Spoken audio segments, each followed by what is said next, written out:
বন্ধুরা, আপনারা সবাই কেমন আছেন? আশা করি ভালো আছেন। আজকে আমি আপনাদের দেখাবো ফিল্টার জল কীভাবে তৈরি করা হয়।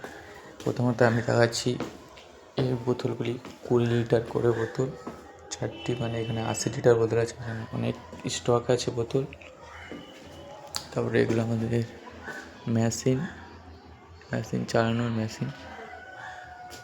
তারপরে প্রথমত এখানে 5টি বোতল আছে। তারপর আমাদের যেটি মেন জিনিস সেটি হলো ওই 2000 লিটার বড় ড্রাম। তারপর এখান থেকে জলটা ভেতর থেকে আমরা এখান থেকে সামনে দিয়ে ধোয়া হয়। তারপরে এই দুটি এই মুখগুলি দিয়ে আমরা জল বের করি। আর এখানে আপনারা দেখতে পাচ্ছেন 2000 লিটার লেখাও আছে। তো এটা আমাদের মোট, এটা ভর্তি হতে ট্যাঙ্কি 1 থেকে 1.5 ঘন্টা লেগে যায়। আর এটা আমাদের টেবিলাইজার, এটা দিয়ে মেশিনটা চালানো হয়। আর মেন জিনিস এই দুটি, এগুলোকে বলা হয় ফিল্টার। এই দুটি জিনিসই জলের স্বাদ আনে এবং এই দুটি আমাদের এগুলো মেশিন চালানোর সাহায্য করে, দেখতে পাচ্ছেন। তারপর এটা হলো আমাদের সাইনবোর্ড, এখানে কেক কটার নিয়ে আসে, খালি ভর্তি সব লেখা হয়।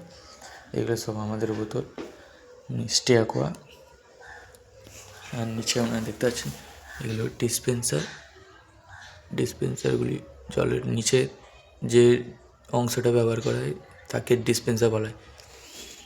আর এটা আমাদের মেশিন, এটা আমাদের প্রথমত আশা করি বন্ধুরা ভিডিওটি ভালো লেগেছে।